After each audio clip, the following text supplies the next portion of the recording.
But speaking of actual royalty, red, white, and royal blue, the final one that we have here on our list, the prime original movie coming from Matthew Lopez, who took what was a book.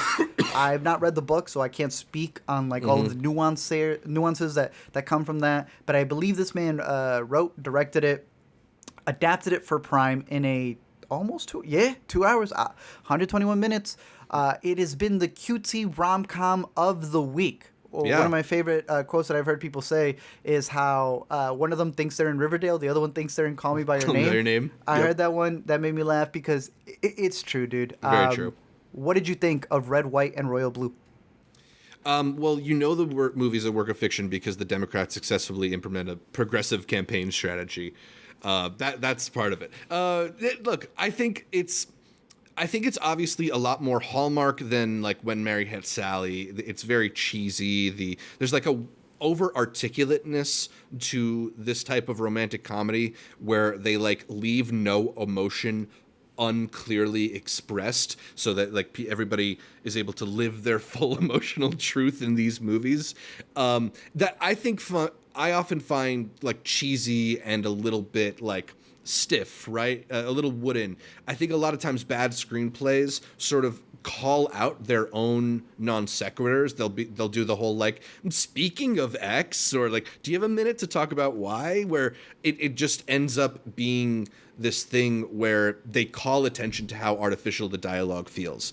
But all of that aside, like that's not really the bar you have to clear with a romantic comedy. What you have to clear is, do the leads have some kind of fun chemistry?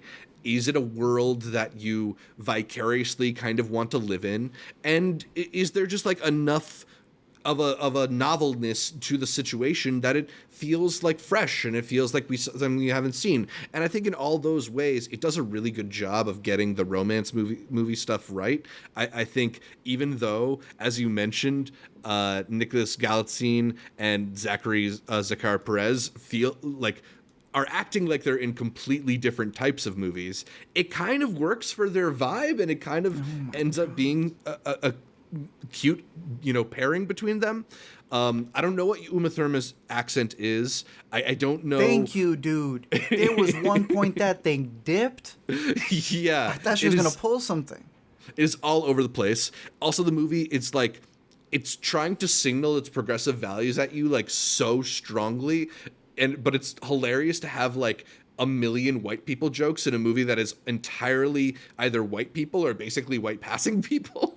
But all that aside, like I didn't hate it. I thought it was kind of sweet. I don't think it's very good, but I don't think it was unsuccessful. Yeah, it was cute for the movie that it was going for. It definitely, I think, for a lot of Prime movies, their thing is more on the rom-com stream heavy, not on the rom-com classic, like you said, Harry Met Sally, because it's going off the novelty of like, we have not had like a King and I but a gay story, right? Yeah. Especially in this sense where it's like you're almost removing that a little bit more. Again, it's based off a book, but he is also not royalty, but he is part of the first family. Yeah, it's basically Prince meets Prince. Yeah, it's My Date with the President's Daughter and then a royalty movie clashed together. And I think that does a lot of the heavy lifting. You had mentioned the dialogue does not all it does all the lifting, really. Yeah. You had mentioned like characters will tell you what they're feeling. It's one of those where like the hands are always going up in the air. Don't you understand? Kiss me. And it's like you could watch the movie on mute and know everything that they're saying. I do agree in the split between the actors. Shout out my boy Taylor. But this is his lineup right now. I think the agent needs to take him in a different way. I don't know if he's got the chops to do it, but he's a good-looking young man. I'm sure he can get there. But this is his repertoire right now. And nothing changes for Red, White, and Royal Blue. There's also something to be said for staying in your lane. And maybe he's doing a little bit of that. Maybe. Yo, but Nicholas can weave through everything. The boy went from being a Republican in Purple Hearts. Everyone hated him. Man, they switched up on him faster now that he's in Red, White, and Royal Blue. They don't care.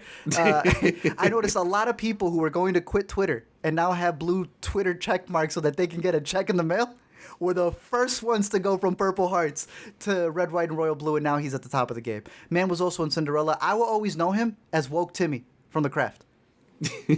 He's going to be I in didn't catch Bottoms, that one. which you absolutely love. You don't Yeah, have to and catch he's The Craft, but he was hilarious funny in it. Something like Bottoms, the way he's able to get into all of these movies in and out, even when they Mm-hmm. are terrible, showcases that he is an actor to watch for. I think he knows how to balance tone very well, and I have to commend him because it's many times in movies where everybody else isn't holding it as well as he's able to. So he can balance that tightrope phenomenally. So shout out to him. I'm very curious to see more of the stuff that he's done.